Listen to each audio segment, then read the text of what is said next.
নতুন বউয়ের জাদুর মেকআপ। অনেকদিন আগের কথা।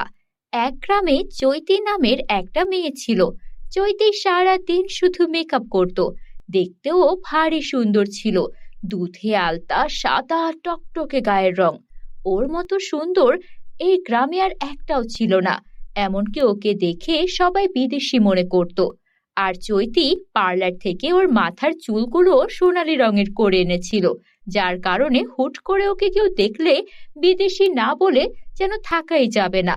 চৈতি গ্রামের সবচেয়ে সুন্দরী মেয়ে ছিল। এভাবেই ওদের সংসারের অনেক আনন্দও ছিল। চৈতির বাবা কৃষক ছিল আর মা গৃহিণী। কিন্তু কৃষক হলেও চৈতির বাবার কোনো কিছুর কমতি ছিল না। গোলা ভরা ধান ছিল, আবার পাশাপাশি ব্যবসা বাণিজ্যও ভালো ছিল। এভাবেই চৈতিদের দিন খুব ভালোই কাটছিল। কিন্তু হঠাৎ ওদের সংসারে দুঃখ নেমে আসে। চৈতির বাবার হার্ট অ্যাটাক হয় আর তিনি মারা যান। বাবার মৃত্যুতে ওদের পরিবার একদম নিঃস্ব হয়ে যায়। চৈতির মা চাইলেও কোনোভাবেই চাষাবাদ করে সংসারটা চালাতে পারছিলেন না। তাই জমি জায়গা বিক্রি করে ওরা শহরে চলে আসে আর চৈতিকে শহরের একটা কলেজে ভর্তি করিয়ে দেয়। চৈতি শহরেও গ্রামের মতোই সাজগুজ করে সুন্দর করে পরিপাটি হয়ে যেত।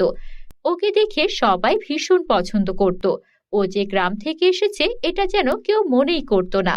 এভাবে চৈতি সেখানে কলেজে পড়াশোনাও শেষ করে ফেললো। কলেজে চৈতির রাহুল নামের একটা ছেলের সঙ্গে বন্ধুত্ব হয়।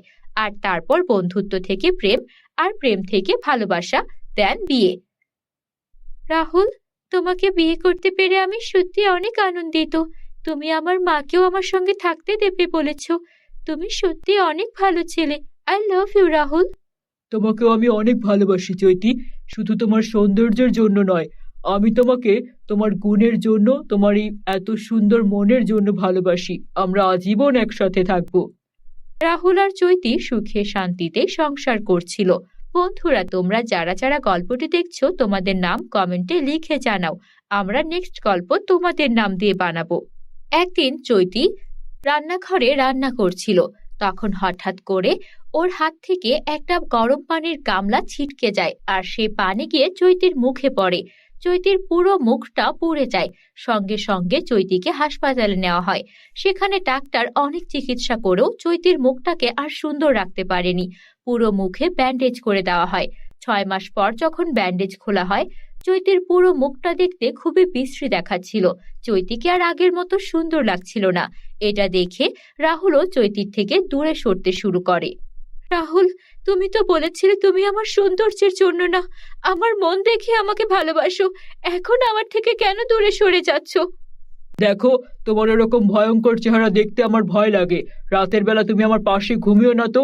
আর আমি মায়ের সঙ্গে কথা বলেছি, আমি যত দ্রুত সম্ভব তোমাকে ডিভোর্স দেব। তোমাকে ডিভোর্স দিয়ে আমি নতুন কাউকে বিয়ে করব। আমি আসলে তোমার সৌন্দর্যের জন্যই তোমাকে বিয়ে করেছিলাম। নয়তো তোমার মা আর তোমাকে আমি কেন আমাদের বাড়িতে ভাবে থাকতে দেব? তোমার সৌন্দর্য যতদিন ছিল ততদিন আমার বন্ধু মহলে আমি অনেক সুনাম পেয়েছি যে সবার চেয়ে সুন্দর আমি আমার স্ত্রীকে এভাবে দেখাতে পারি। কিন্তু এখন তোমাকে আমি কাউকেই দেখাতে পারি না। সবাই আমাকে নিয়ে হাসাহাসি করে যে আমি একটা মুখ পোড়া মেয়েকে নিয়ে সংসার করছি। কখনোই না। আমার কি কোনো কিছুতে কমতি আছে? তোমাকে আমি তালাক দেব আর নতুন করে বিয়ে করব। চৈতিকে রাহুল তালাক দিয়ে দেয়। চৈতি সেখান থেকে চলে আসে। চিন্তা করিস না রে মা, তোর বাবা যখন আমাদের ছেড়ে চলে গেল তখন তো আমরা এভাবে ভরসা হারাইনি। নিজেরা নিজেদের মতো করে শহরে এসেছি। দেখবি সব ঠিক হয়ে যাবে। হ্যাঁ মা, সব ঠিক হয়ে যাবে। একটা খারাপ মানুষের জন্য আমার জীবন কখনোই থেমে থাকতে পারে না। আমি পড়াশোনা করেছি, মেকআপ করতে জানি।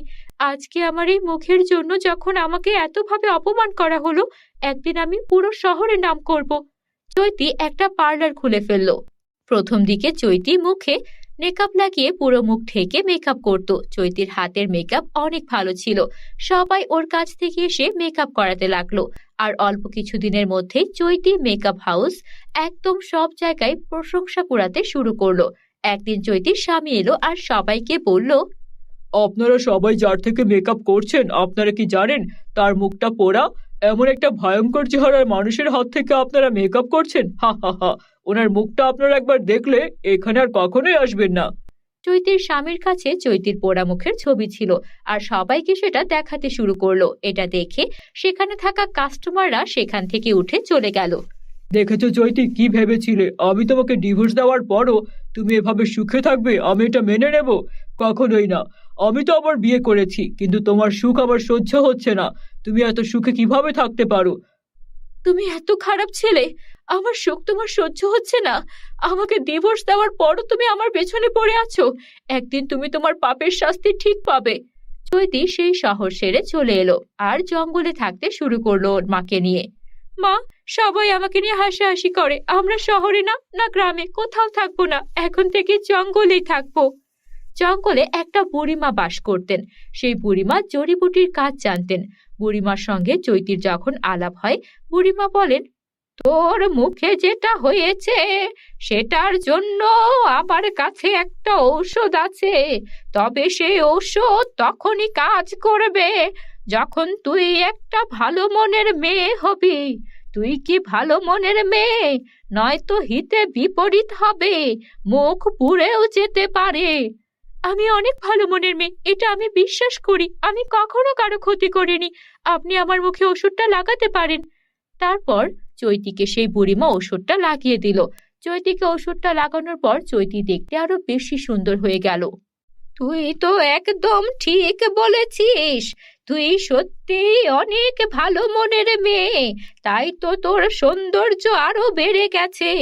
আমার ছেলের সাথে আমি তোর বিয়ে দিতে চাই। রতন, আয় তো বাবা। রতন বেরিয়ে এলো। রতন দেখতে অনেক সুদর্শন ছিল। রতন আর চৈতির ধুমধাম করে বিয়ে হয়ে গেল। আর তারপর চৈতির স্বপ্ন অনুযায়ী রতন চৈতিকে নিয়ে শহরে চলে গেল। আর তারপর আরো একটা পার্লার দিয়ে দিল। আমি তোমার পাশে সব সময় আছি। আমার মা বলেছেন সব সময় সত্যের আর সুন্দরের পাশে থাকতে। মন থেকে যে সুন্দর সেই আসল সুন্দর। তুমি তোমার সৌন্দর্যের জন্য নয়, তোমার এই সুন্দর মনের জন্য আমার মায়ের কাছে সাহায্য পেয়েছো, আর তার জন্য আমি তোমাকে সারা জীবন রানী করে রাখবো। রতন আর চৈতির সুখের সংসার দেখে অন্যদিকে রাহুল হিংসায় জ্বলে পুড়ে মরল। কেননা রাহুলের নতুন স্ত্রী রাহুলকে ছেড়ে ডিভোর্স দিয়ে চলে গেছে রাহুলের খারাপ আচরণের জন্য। রাহুল এখন সম্পূর্ণ একা, কেননা তার নতুন স্ত্রী তাকে ডিভোর্স তো দিয়েছেই, তার সঙ্গে নারী নির্যাতনের কেসও দিয়ে দিয়েছে। সে তার জীবন নিয়ে দুঃখ করতে লাগলো। এদিকে চৈতি সুখে শান্তিতে জীবন কাটাতে লাগলো তার স্বামীর সঙ্গে আর তার মায়ের সঙ্গে। বন্ধুরা, দেখলে তো, সুন্দর হওয়ার পাশাপাশি মন সুন্দর হওয়াটাও অনেক গুরুত্বপূর্ণ। তোমরা যারা গল্পটি দেখলে ভালো লাগলে একটা লাইক করে দাও।